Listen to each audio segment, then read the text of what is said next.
pathetic, embarrassing, shameful.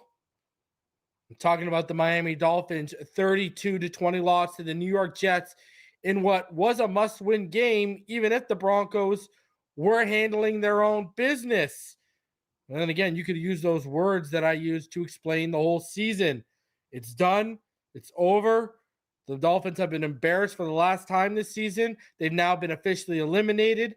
They will not see the playoffs, and they will pick 13th overall. I could wake up tomorrow and Ross could have cleaned house, and I won't shed a single tear.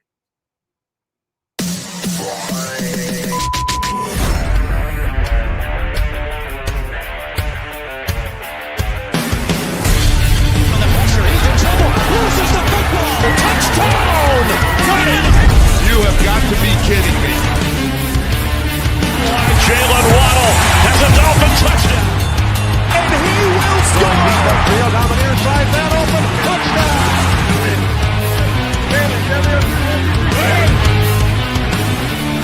The run from Tua Tagovailoa. Touchdown! He's going deep. It's not over a touchdown again.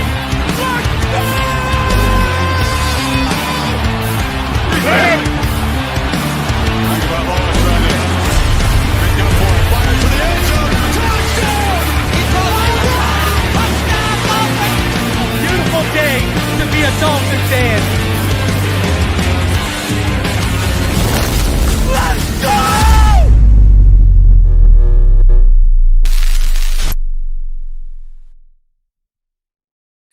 What is good, Fin Nation? What's good? I know it's not being a Fins fan. That's not what's good right now. Miami Dolphins drop an absolute, you've heard of a master class. Well, that was a disaster class.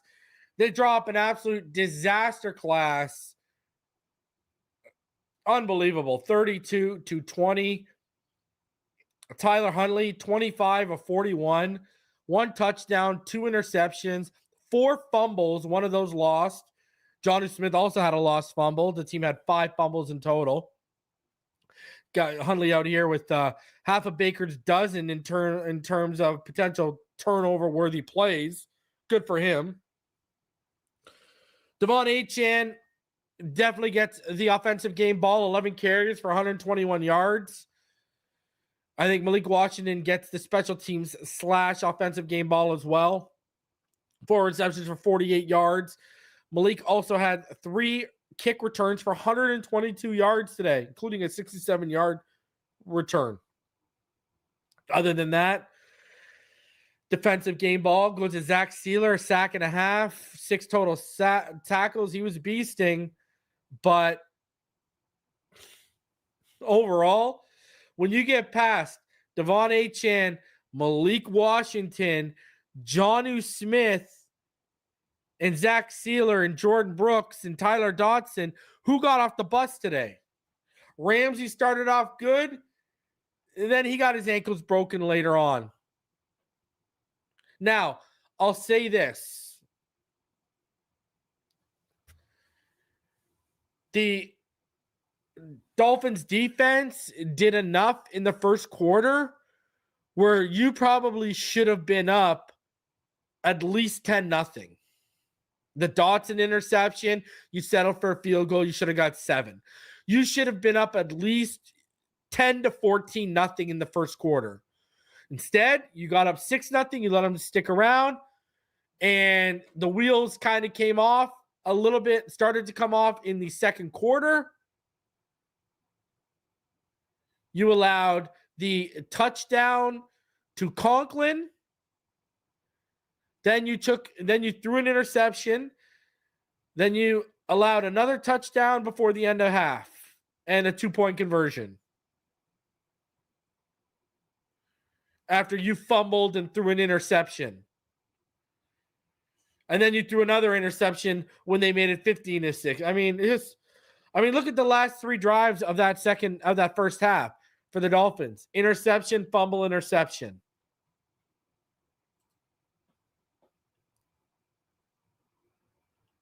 Ugly. And then your first first drive of the second half, well, then I'll take another fumble. I mean, you had Tyler Huntley out here fumbling screen pass attempts. I mean, my Lord. And this is where I cannot defend you, Mike. I'm done. This is where I cannot defend you, Mike. This is what we got out of your offense and your personnel in a must-win game. It's not like we came into this game and the Broncos had already lost. That was not the case at all. This is what we got. Like, your play calling was absolutely terrible. Achane starts a drive off with a 20-yard run. Then you proceed to drop back Huntley 3 consecutive times. And what does it result in? What did it result in?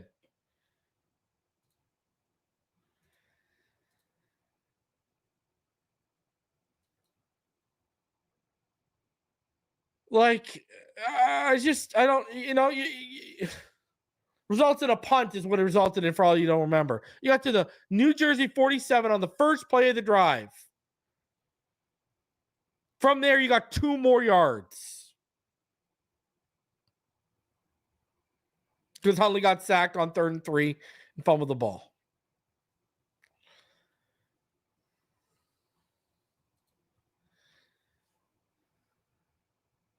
I mean, the play calling on the first drive was not good either. What was it? 1st and 10, screen. 2nd and 10, screen, loses 4 yards. 3rd and 14, let's run it. 6 yards or 3 and out to start the game. What a waste. I mean, 60, and I mean, go feel for Achane. Feel for Achane.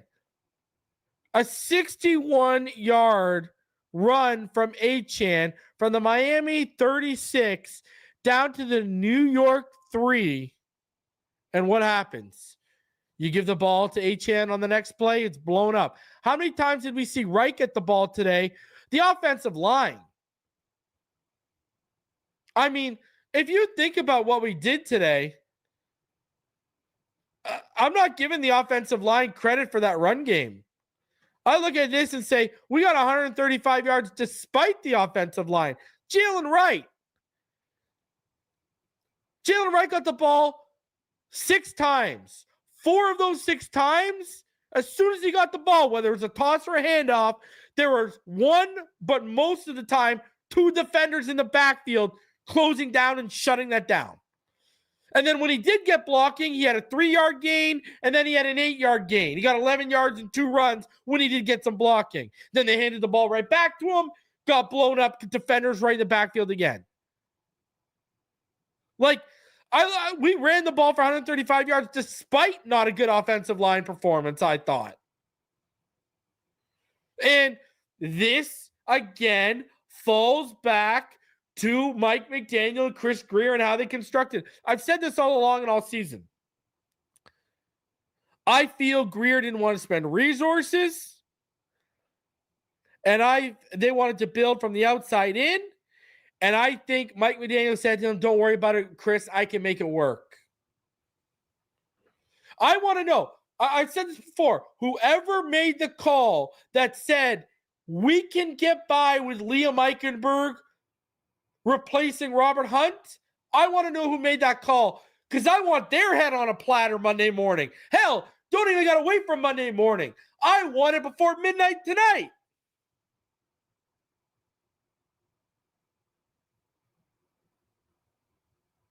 Go look at every team that's in the playoffs right now. Go look in the AFC at least.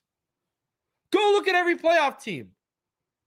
How many bad offensive lines are you going to count? And what did I say in the preseason?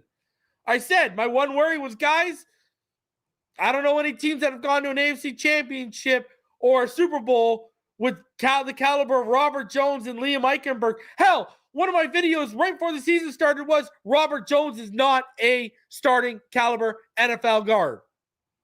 Broke down the preseason film. And in that film, I even have examples of Eichenberg showing in preseason he was not ready to step into that role. But they stuck with it. And here we go. And see, this is where I catch the pause. Do we trust Grier or McDaniel to fix this? I don't think, I don't trust Grier. This guy's been here for 24 years. McDaniel, after what I saw this year, I don't trust him as much as I trusted in the last 2 years. McDaniel has undone some of the goodwill he's earned with me as a Miami Dolphins analyst and Miami Dolphins fan. That's just the reality. Remember, I was one of the guys pushing for him to come out here. But what we have seen this year has undone some of the goodwill he's done. Just like Tyler Huntley. Tyler Huntley last week against the Browns looked like he was going to be a lock on his way. He looked like he was going to be on his way to locking up QB2. I think he's undone a lot of that goodwill he earned last week with what he did today. You can't trust him. That was just as bad as what we see from Skylar Thompson.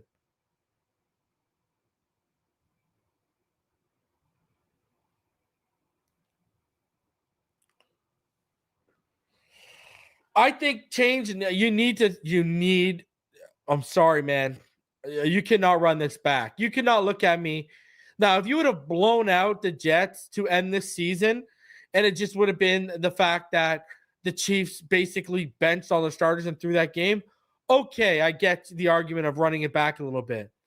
But y'all were handing out game balls for beating an underachieving San Francisco 49ers team. You guys were, Garfinkel and Ross were looking like we won the Super Bowl on the sideline, and now we lose against the Jets. And if you fire McDaniel, you have to fire Chris Grier. Chris Grier does not get another shot at another head coach. I'm sorry. And you want Ben Johnson? I'll do you one bit better. Go get me Ben Johnson and go get me Ray Agnew. Go get me that. You guys want a hard-nosed trench team? You guys want a hard-nosed team? Okay. Go get me Mike Borgonzi and go get me Steve Spagnuolo from Kansas City.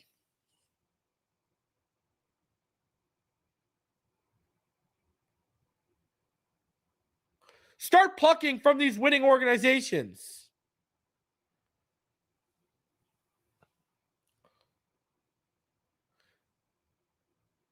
You know? Neil was right. You want to build the offensive line? Andy Weidel from Pittsburgh. He's from the Buffalo. He's cut from the Baltimore cloth. Go get me someone. Now, there's not really any coaches over in Pittsburgh I want. But my dream, if you told me, reason tomorrow we are firing McDaniel, Chris Grier, I would say go hire Ben Johnson and Agnew. That would probably be right at the top of my list. That combo. Mike Bergonzi and Steve Spagnuolo. Hey, we saw what Dan Quinn did when he got another shot after what happened in Atlanta. Saw what he got a shot with Washington. Steve Spagnuolo, he'll probably pluck from that Chiefs staff, and Bergonzi will pluck from that organization, right? It's like, Steve Spagnuolo has learned under Andy Reid the same way a guy like Dan Campbell has learned and did learn under Sean Payton. So give me that. If you want a vet combo or a new combo, give me one of those two. I like Andy Weidel. We'll dive deeper into this if something happens. So what happens when Shore takes over and they don't draft the QB? I don't know what to do anymore. What has to happen for change? Okay, so a few things here. If they do go internally, yeah, it's going to be Shore. I've been warning you guys all year. I see people have been talking about it on X, but Knight, I know you watch me regularly. You know no one's been talking about this before I have. So if they go internally, it's not going to be Reggie, because I saw people posting and say, Reggie McKenzie or Marvin Allen. And I've rather seen people talk about Shore. It's going to be Shore if they go internal. Okay, that's number one. It's going to be Brandon Shore. Okay, I do think they're going to draft the quarterback if the right one falls to them. It all depends on who the coach is. And even still, I think if McDaniel's here, I still think they draft the quarterback. I think a new GM drafts a quarterback. Even if McDaniel is still in the building, but we have a new GM, I think that new GM drafts a quarterback. Yeah. I think day 2, I think it's on the table, baby. Day 2, early day 3, it's definitely on the table with a new GM. I think a new GM is going to come in and say, if Mike is forced upon them, like Crossman and Boyer were forced upon Mike, if Mike is forced upon a new GM, I've said all along, there's going to be concessions he's going to have to make. I mean, there's no ifs, ands, or buts about it. They are going to say he's going to probably have less say in personnel, and it's no longer going to be, okay, give me the grocery list. We'll go grocery shopping. It's going to be like, okay, the GM and his team are going to study what Mike and everyone does. They're going to see what we need. They're going to talk to the staff. They're going to understand what we need.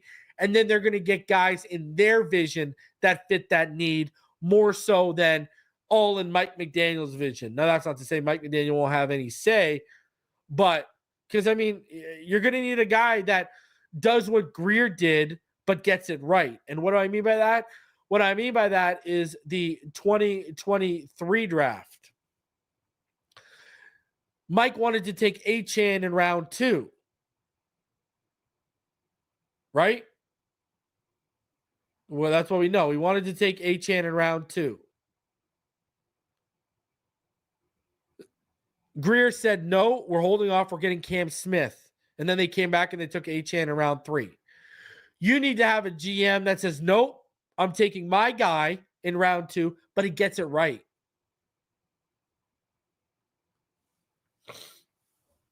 And then you get Achane in the 3rd.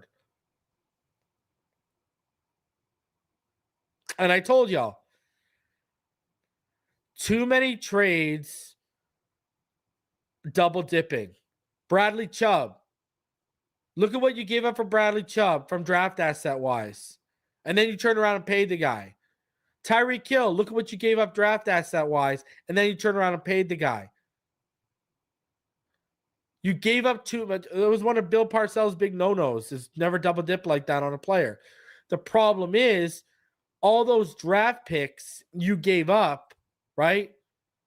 All those draft picks you gave up, you missed shots at drafting depth. Like, we might not have to be relying on guys like Robert Jones and Liam Eichenberg if you had not all, but some of those assets back.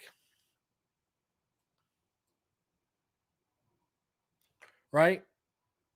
You traded a 2022 first, a 2nd round pick, a 4th round pick, plus a 4th and a 6th in 2023.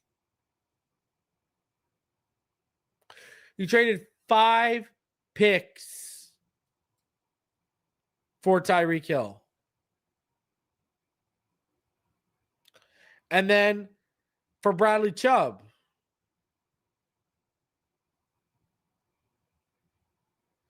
you traded a 2023 first round pick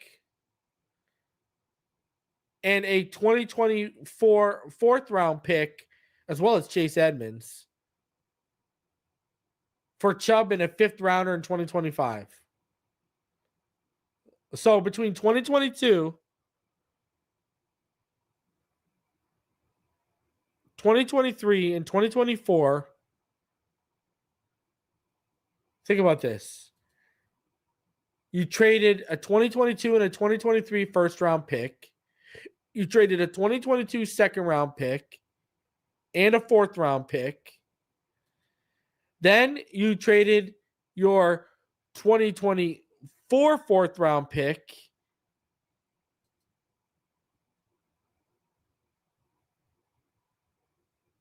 I mean, do the math.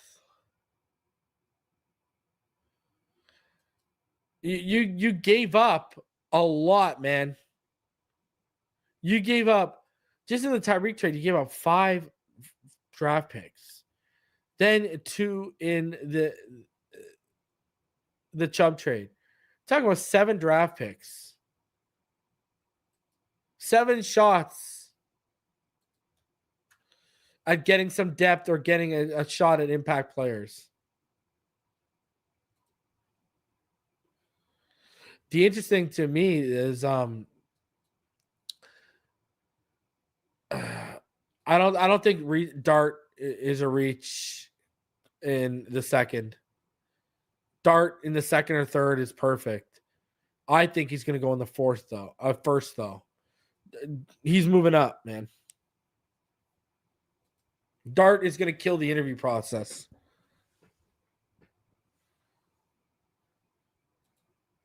So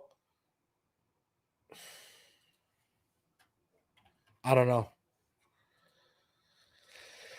And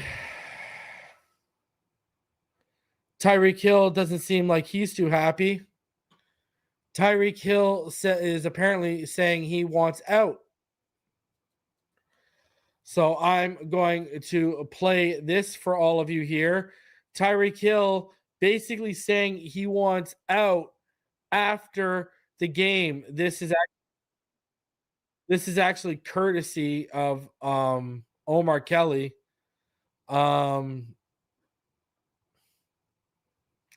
Check this out. Here we go.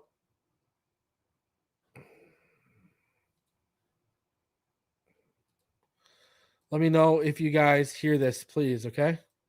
Give me a thumbs up in the chat. Let me know that you guys are hearing it when I press play, all right? Because I don't want the same thing that happened last week, okay?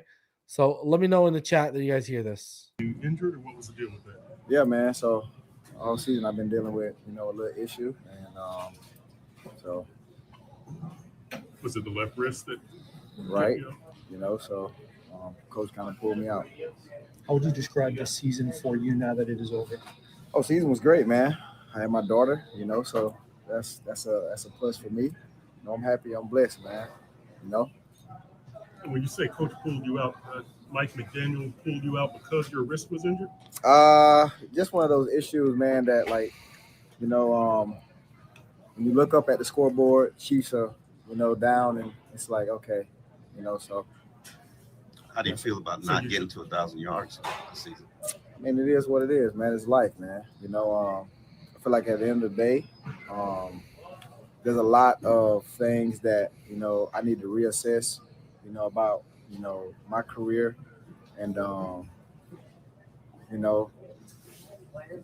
just see what I need to do, to continue to get better, as a player, so I can continue to reach that 1,000-yard mark. So it is what it is. What do you think is the biggest reason the team finished 8 and 9? I would say for me, man, as a captain, it was a tough season, man. It sucks, man, missing QB1, man. It really hurts a lot, man. Not having him, but Snoop did a great job of filling in whenever he learned the offense, getting us going. But whenever you're missing, your franchise player, man, it kind of sucks. So. As a captain, what was the message you have to these guys in the offseason? Do you feel this at the end of the season? Actually? I don't even know, bro.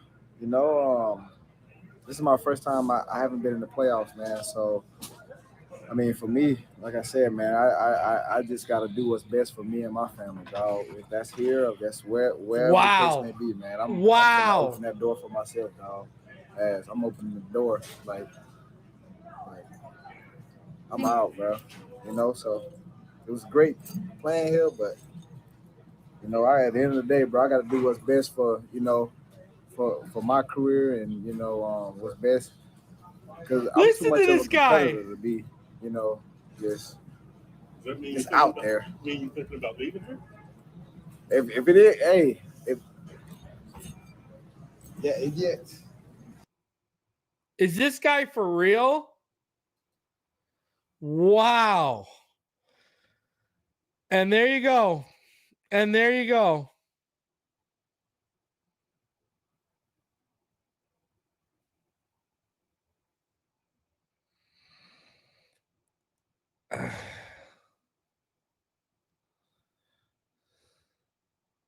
Literally ends this interview saying he's out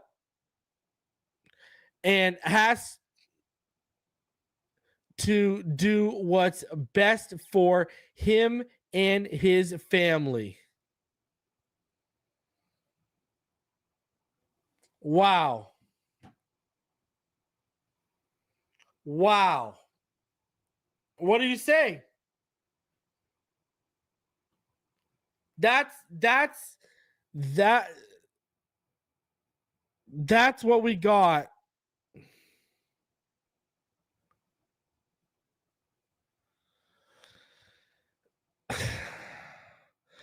That's like, here's the thing, right? Like, that's what we get when you're down and out. Basically says he's out and has to do what's best for his family. This is what we get from a captain the first time we miss the playoffs in his tenure.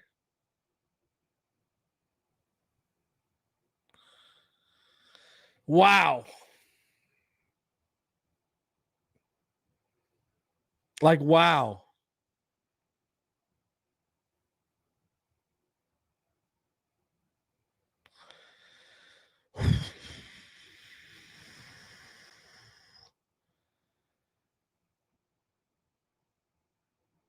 Wow.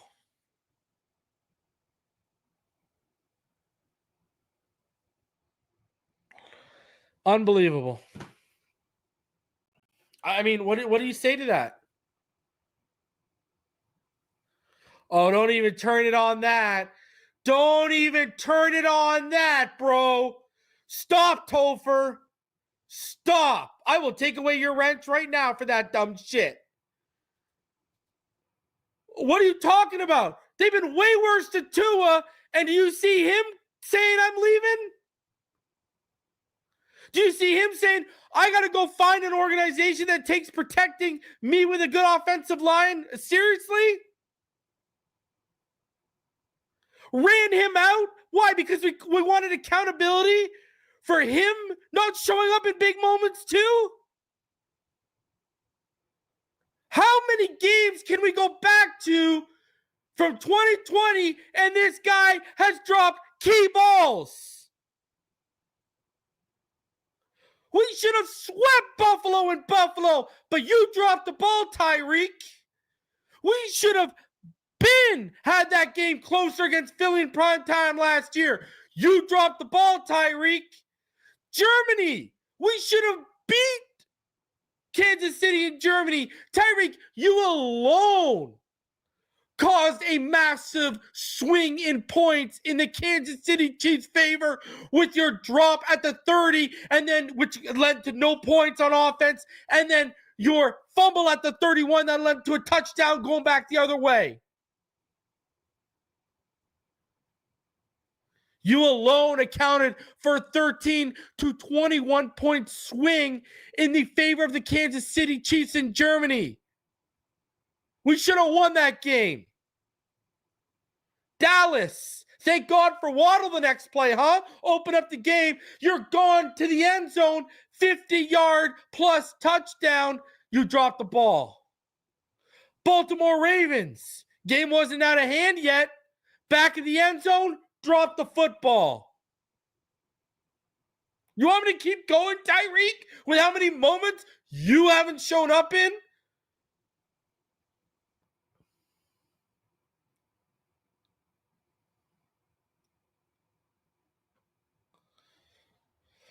Hell, we had a game a few weeks ago. How many drops did you have? How many touchdown drops did you have just a few weeks ago?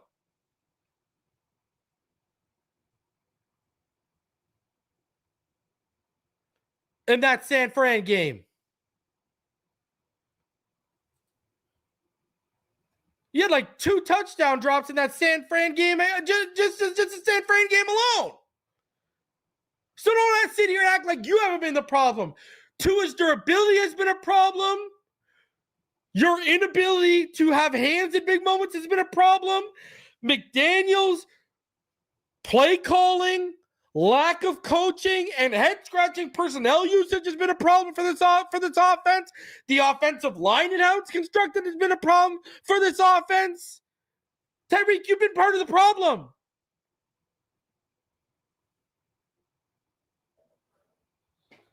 Tua's been part of the problem. Tyreek's been part of the problem. McDaniel's been part of the problem. The offensive line's a big part of the problem.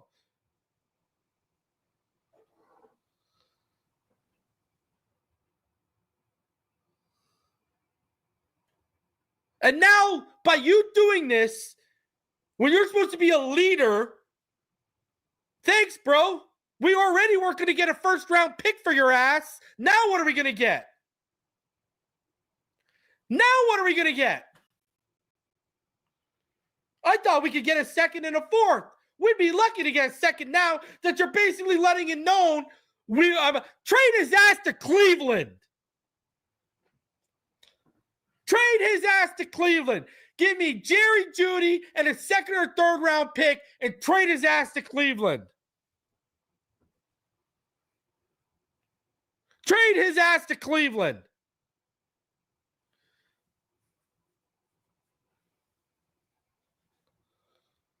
For doing that, you just affected our value. You just killed our value.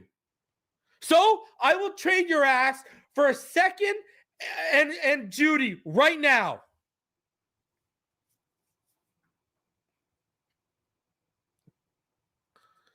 D. Wolverine, look what Tyreek said wasn't right, but the guy isn't used to being around incompetence, especially coming from a women culture. You can't fault him. Brother, I just gave you multiple examples of his own incompetence. How many runs have we seen this year negated by Tyreek Hill holds? Mozart, what was it, a 26-yard run negated. Achane, 28-yard run negated by Tyreek holds. He's even taking penalties and negating big runs when we finally get something going in the run game. Bro,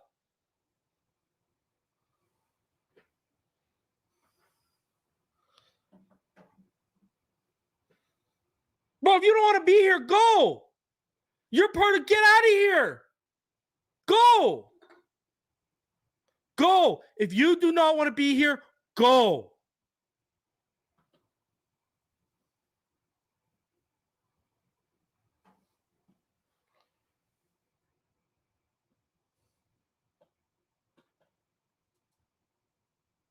Unbelievable.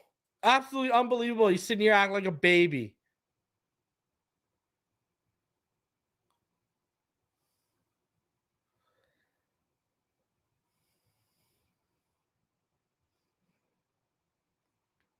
And what's intriguing to me is I'm sitting here looking.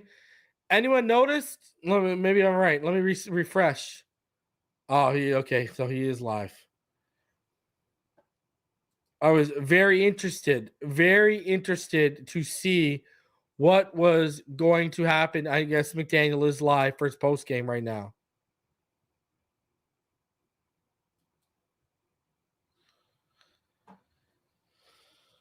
And Tyreek, we just gave you money.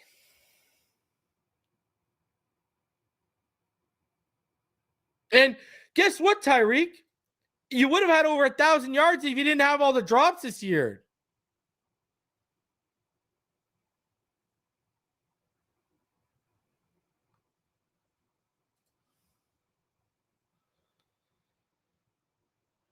Like, you know, Tyreek would have been happier if he hit his 1,000-yard mark, but he only has himself to blame with all of his drops this year. I mean, what else do you want me to say?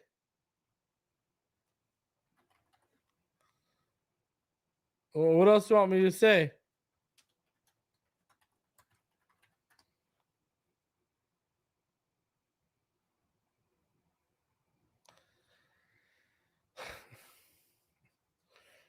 Like you're gonna come out on video and basically just, that's like unbelievable. Like, just no shame, man. Just zero shame. Crazy, man.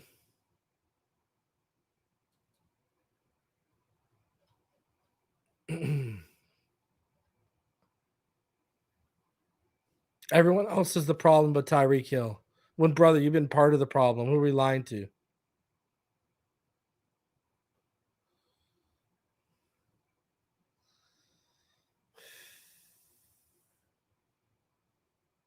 Unbelievable. No one to blame but yourself, bro.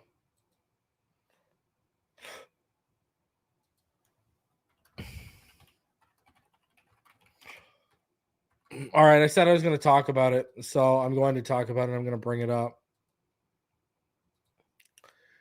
Here is here we go. Hold on, more comments here.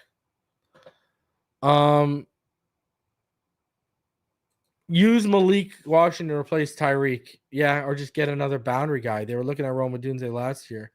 He wasn't supposed to be here next season anyways. Yeah, it's got to be post June 1st. I think Chubb, they were ready to move on for. I think one more year was what they're willing to give Tyreek, but now what? Most of us fools need to go work at McDonald's. Most of these fools. Tyreek, don't let the door hit you in the ass on the way out. I went over that. Reek was a cancer in the locker room. And with Tua having issues keeping his ass healthy, it breeds these feelings, especially when players are counting to deliver. It's blame all around. Yeah, bro, I said Tua is to blame. Tyreek's to blame. McDaniel's to blame. The offensive line's to blame. Those are like your four main culprits. And with Tua, it's mainly health.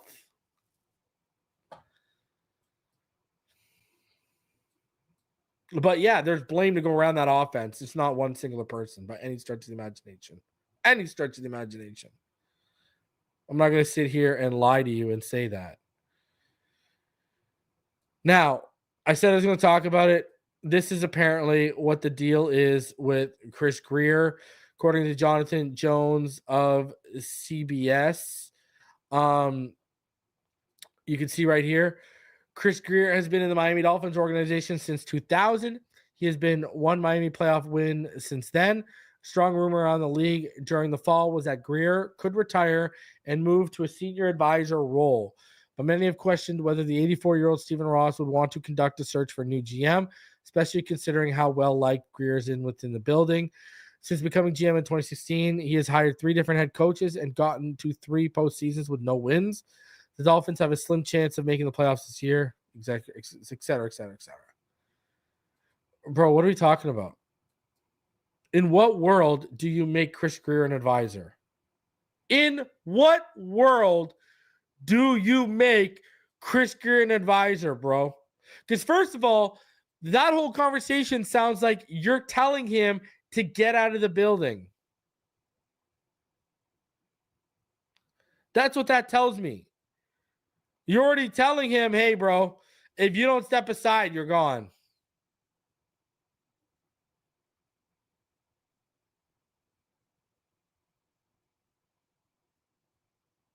So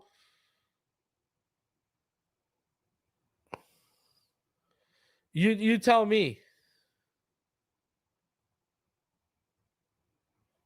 And now, I don't know. Why would you even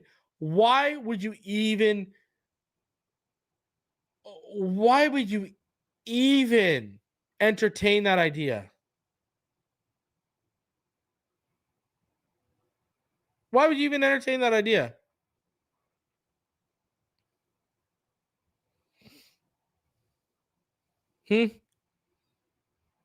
Like, Unbelievable.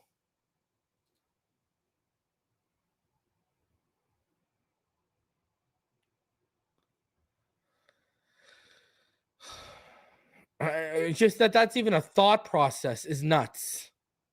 Chris Grier, no. They're senior advisor, buddy.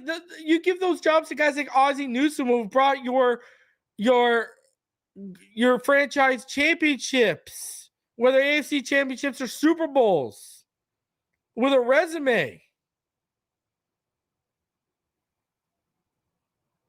Like, you do not give a senior advisor role to a guy who brought you nothing.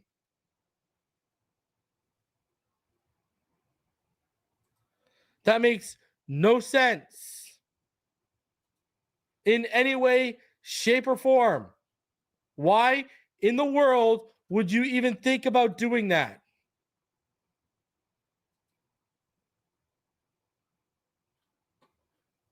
So, no, they should not do that. I think it's an idiotic thing to even think about.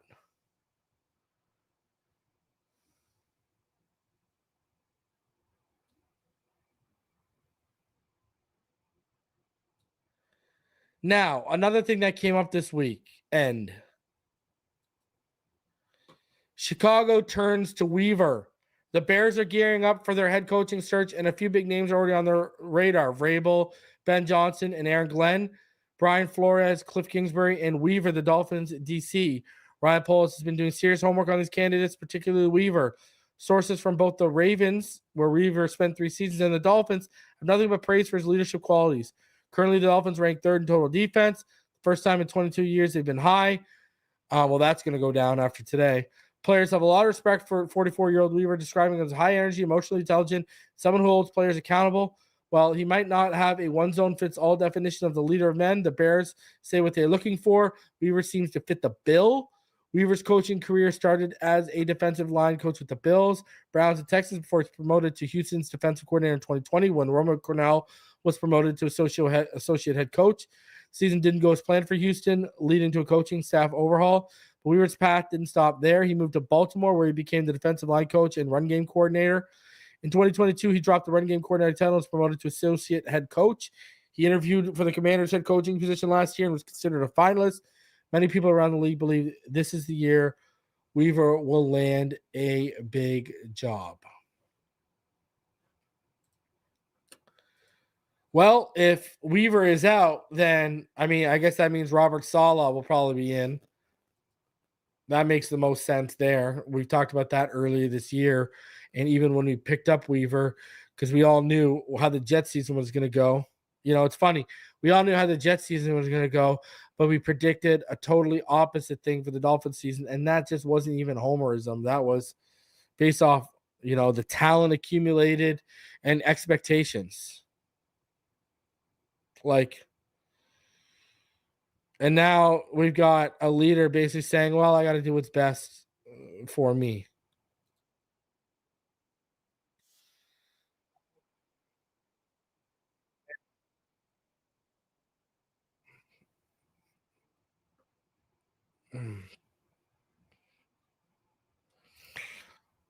And, I hope some of these guys come back, but that's the problem. I think Mike McDaniel is losing a couple of these guys. Sounds like he's losing Tyreek Hill. I think you're going to lose. I don't know if it's losing the rooms, the proper terminology.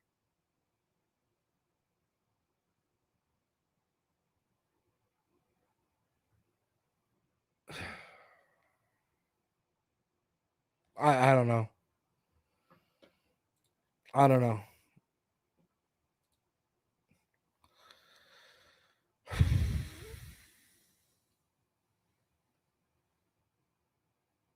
I don't know.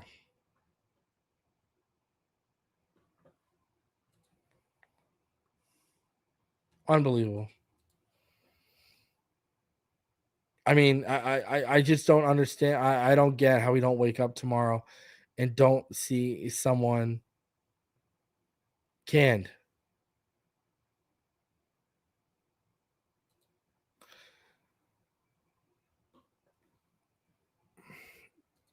Mike McDaniel, he's at the podium right now.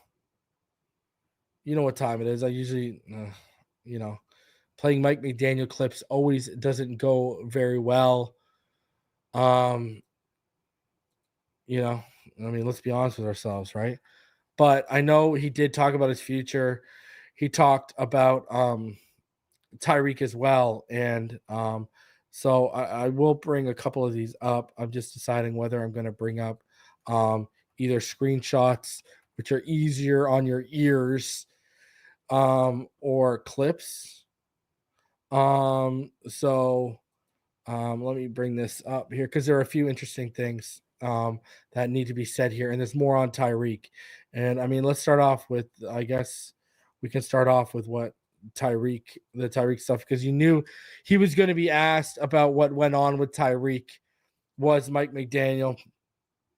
And here is what he said. Let me bring it up regarding this whole thing. Because he was asked about why Tyreek didn't play in the fourth quarter. Okay, and listen to what I'm gonna tell you right now. Y'all are not gonna like this. Y'all are not gonna like this. Okay, get ready. Give me a thumbs up in the chat. Let me know you guys can hear what we're about to play. I was informed that he was unavailable right before a drive. I was not informed that it was a new injury, and I think at that point in time my focus was on the players, and I didn't take the time to go try to figure out more into that. Just there was guys on the field that were competing, and we were trying to win a game, so my focus was there. So Mike McDaniel, basically, I want you to realize what he just told us, ladies and gentlemen. Mike McDaniel just told us that he was informed on his headset, okay? He was informed on his headset that it wasn't a new injury and that he'd be unavailable before the drive.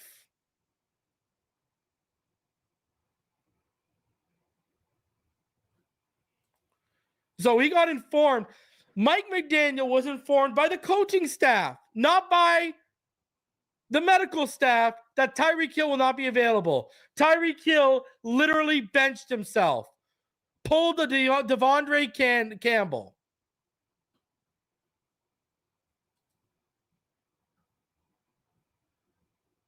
Wow.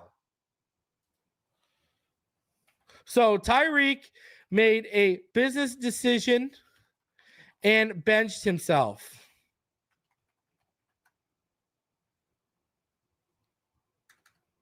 Unbelievable. Wow. That is what you just got told there. Tyreek Hill went into business for himself and benched himself.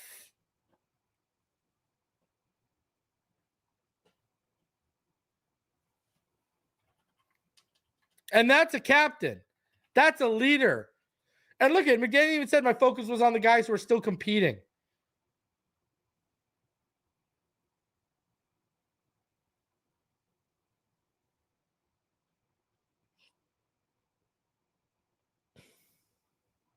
Wow.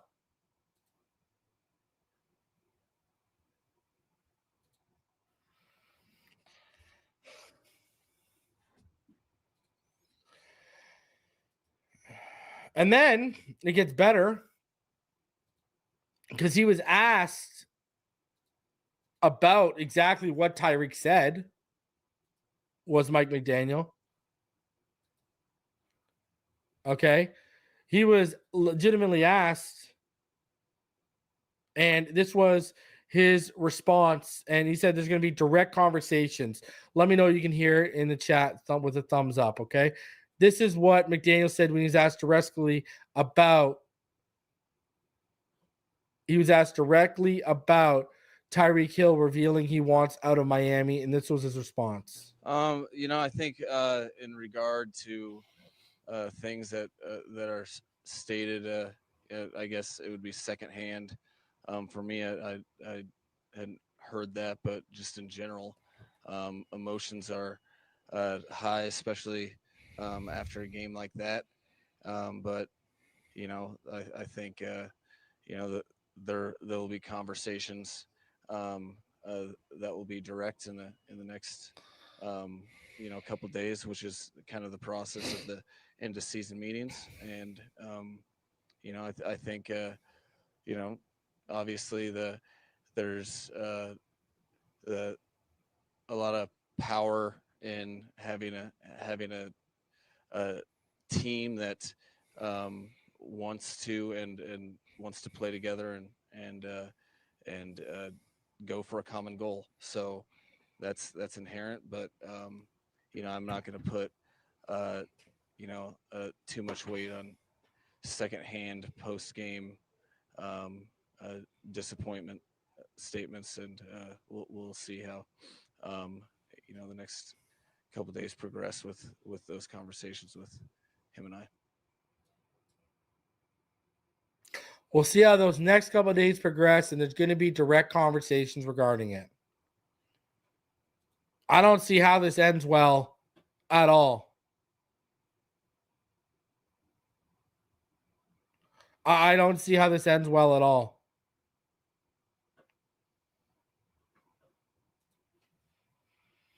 They are clearly heading for divorce. You are in a must-win game, and this is what your captain does when a little adversity pops up.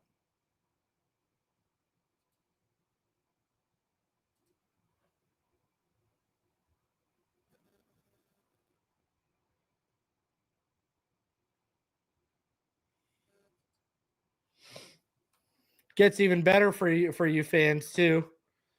I won't play the clip, but I'll put up what Barry put up before we get into his report here for you guys. This is what Barry also said regarding Mike McDaniel's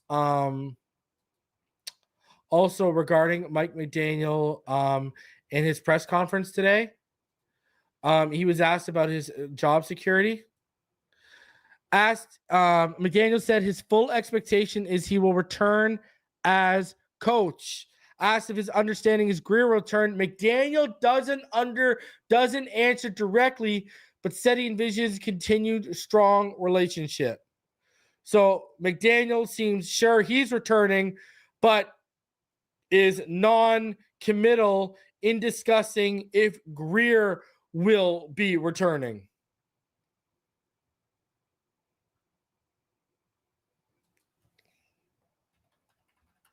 By the way, guys, if you trade Tyreek Hill, because I see there's conversations right now, it's got to be post June 1st.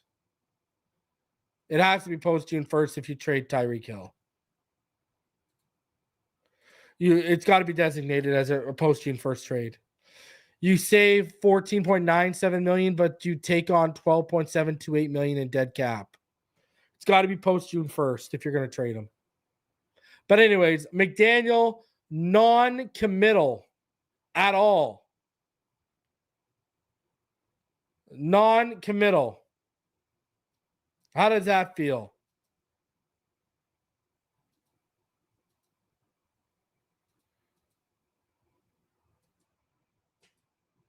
It sounds like Mike McDaniel may have had a conversation already with the guys upstairs, and he knows what's up.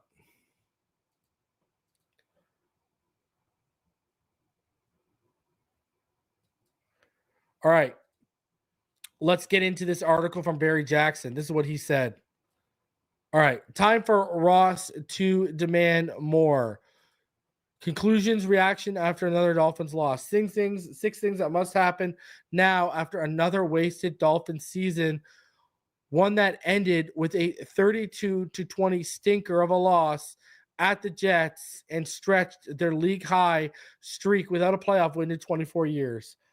Owner Stephen Ross needs to demand more, even if it means occasionally meddling. Aside from the Cowboys' Jerry Jones, there has been no more patient NFL owner than Ross in recent years, and it's not fully warranted. He has repeatedly given his front office a mulligan for missteps that are unforgivable. For Ross, no mistake seemed too big to overlook. Drafting Charles Harris ahead of TJ Watt, let's reward general manager by giving him more power. This really happened. Signing the wrong quarterback for the tank, Ryan Fitzpatrick, let's have the guy making the decision, Grier, oversee the rebuild. Ross assuredly knew that the Dolphins roster lacked the physicality and toughness to compete with Buffalo, Kansas City, and Baltimore. And yet he sat and watched Grier sign no replacement whatsoever for Pro Bowl caliber guard Robert Hunt while signing retreads Benito Jones, Neville Gallimore, Jonathan Harris, and Tier Tart to replace Christian Wilkins. Now, in fairness, Benito Jones has been good. To replace Christian Wilkins and Raekwon Davis. Ross knew that Bradley Chubb would miss most or all of the season. He doesn't say a word when the Dolphins allowed Andrew Van Ginkel to leave without an offer. Ross suggested the Dolphins draft Lamar Jackson. Watch his GM ignore him and take Minka Fitzpatrick and said simply, oh well.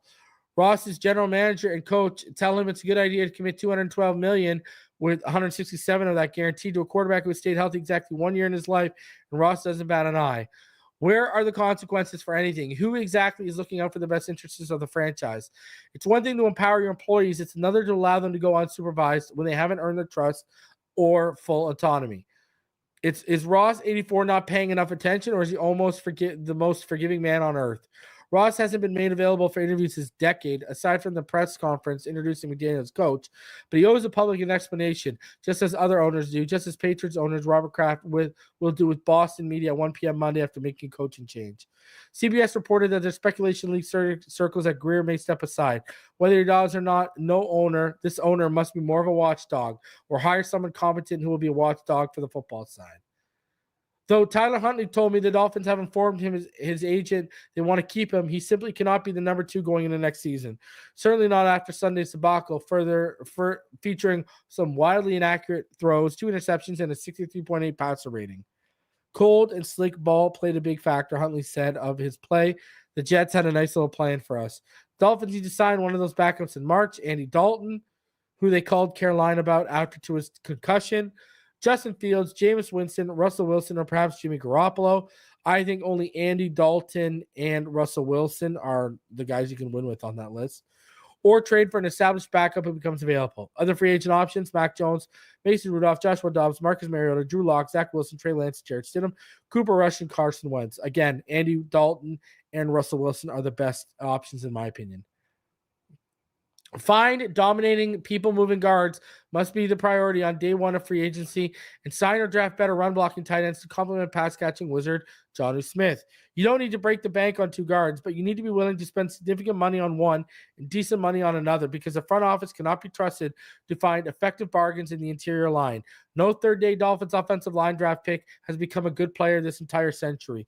Meanwhile, the blocking at tight end hasn't been nearly as effective as coaches would have you believe. Among 75 qualifying tight ends, Pro Football Focus said Smith has been the 3rd worst run blocker and Julian Hill has been the 6th worst. Entering Sunday, Hill had blocked on 273 runs and Smith 117. Beg Calais Campbell to come back if he wants to keep playing. With no cap space and more than a dozen needs, it's going to be tricky to spend big money on a player to line up opposite of Zach Seiler. Campbell is willing to come back for a decent raise from $2 million for this salary season. Don't blink an eye. Campbell 38 said he will decide his future by March and would consider the Dolphins. Quote, I haven't made a decision if this was my last game. He said Sunday evening. I've got to really decide if I want to go through this process again. It's a lot. I just don't want to be a guy out there. I want to be a difference maker. Re-sign Tyrell Dodson to play inside linebacker alongside Jordan Brooks. Find a better nose tackle than Benito Jones and find 2 starting safeties unless John Von Holland is willing to take a well below market value, which seems unlikely. For McDaniel, go in a lab and find a way to reincorporate the vertical passing game to your offense. What's the point of stomaching $38 million in cap charges for Tyreek Hill and Jalen Waddle in 2025 if you cannot maximize them and instead simply throw your hands up in the air when teams play 2 high safeties? Hill, who finished with less than 1,000 yards receiving for only the 2nd time in his career, suggested afterward he wants out. Quote, there are a lot of things I need to reassess about my career. Just see what I need to do in my career to get better as a player so I can continue to reach that 1,000-yard mark.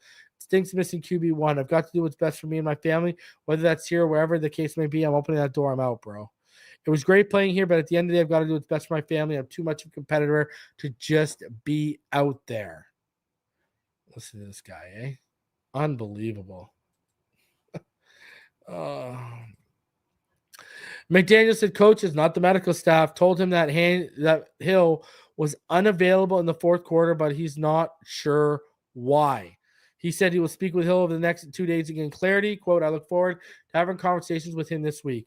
He's under contract through 2026. Hill has $27.7 million cap hit 2025. If traded, the Dolphins said money cap hit would rise to $28.3 million if traded before June 1st and drop to $12.7 million if traded after June 1st. Back to McDaniel, who has done enough to earn a third season. Most phone booths have been removed across the country, but the Dolphins still seem to play in one, throwing screen after screen because the interior line is incapable of establishing successful inside zone running game or block long enough or well enough for deep patterns to develop. And one other bit of unsolicited advice for McDaniel. Find someone to give you better advice than when challenge calls. McDaniel's 4 for 19 in his career on challenges. One final thought as I share on next.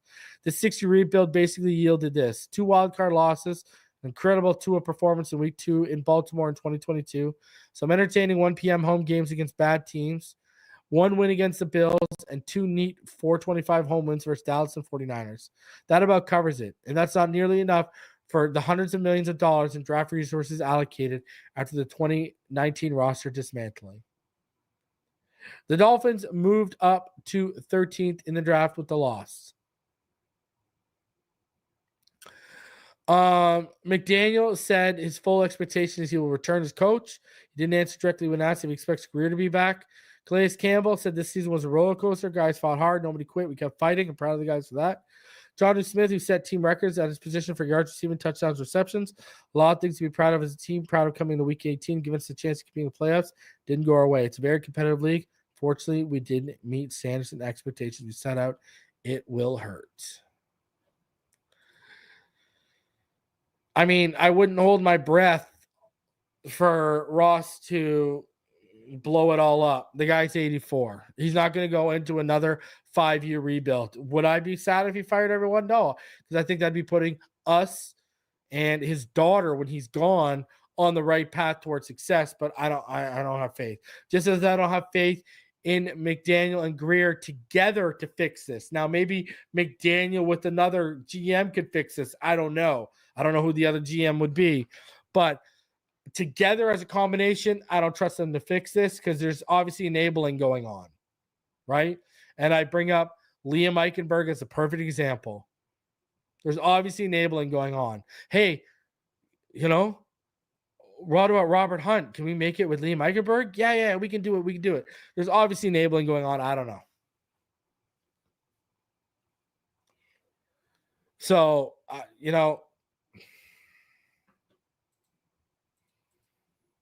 this is just ugly.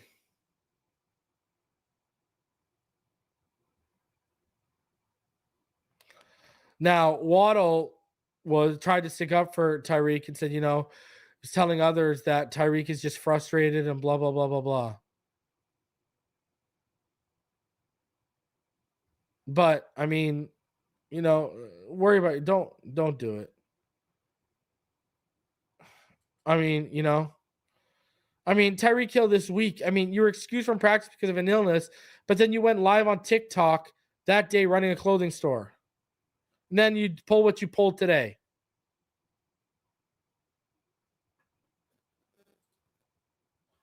Like, give me a break.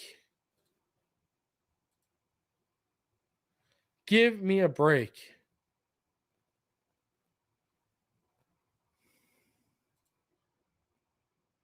But this is where we are.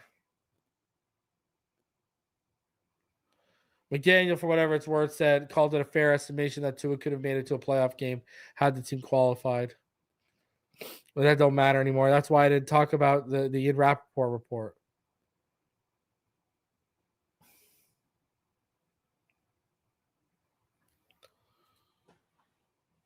It is what it is, man. Get this nonsense out of here. If you don't want to be here, don't be here. Go get me Ted McMillan. 13th overall, go get me Ted McMillan. souped up version of Drake London. Go bring him. And this is the last time this season, at least, I wear your jersey, Tyreek. Go get me Ted McMillan.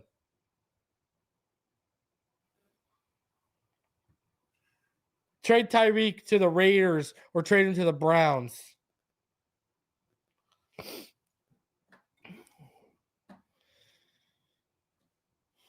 I don't know. Like I said earlier, fire them all. I don't care. This team did, on my expectations, at minimum, were a playoff win. They didn't even make the fucking playoffs. I don't care what you do, Ross.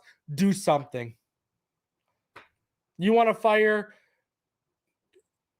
Grier and McDaniel and let the new GM pick a head coach and decide to his fate? Knock yourself out. You want to fire Grier, replace him with a GM and let that GM decide McDaniel and to his future? Knock yourself out. But do something. Grier or Grier and McDaniel need to go. Because together, they cannot be trusted to fix this mess. Because you know what? Tua Tagovailoa being out is a massive issue. But what did this game and all the games where Tua was out show? That we got a lot of massive issues besides just the quarterback's durability with this team.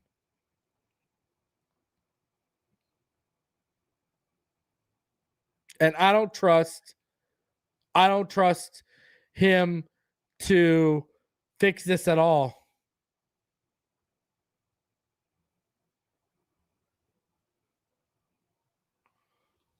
Go get me Jackson Dart, baby. Go get me Jackson Dart.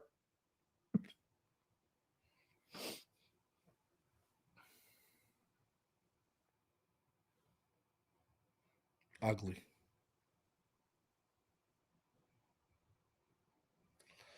Well,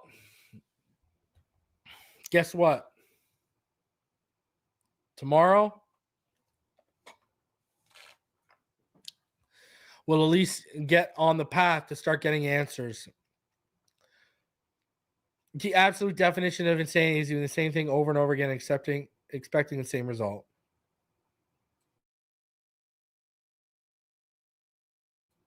So, Stephen Ross, you are insane if you do not make changes to this team moving forward. Period.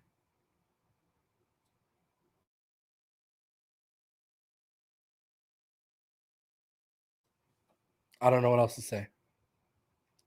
Smash that like button. I'll be back tomorrow. No playoffs. 13th overall pick. We'll see. Fins up. Smash that like button. Subscribe if you're new. Appreciate y'all. I'll see y'all in the next one. Pathetic.